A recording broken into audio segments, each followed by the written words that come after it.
ಮರಗಿಡದ ತಲೆಯ ಒರೆಸಿ ಹಿಮ ಬಿದ್ದ ನೆಲವ ಗುಡಿಸಿ ಆಹಾ ಹೊಲಗದ್ದೆ ಇನ್ನೂ ಎಂತ ನಿದ್ದೆ ಎಂದ ದಿನರಾಯನು ರವಿರಾಯ ನಿನ್ನ ಮನೆ ಕಾಯ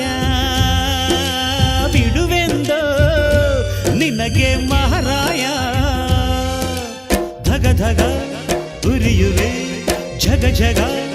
ಬೆಳಗುವೆ ನೀನು ಬರದೆ ದಿನವಿಲ್ಲ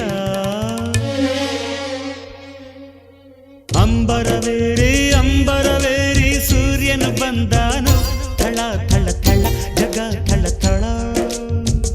ಫಳ ಫಳ ಫಳ ಜಗ ಫಳ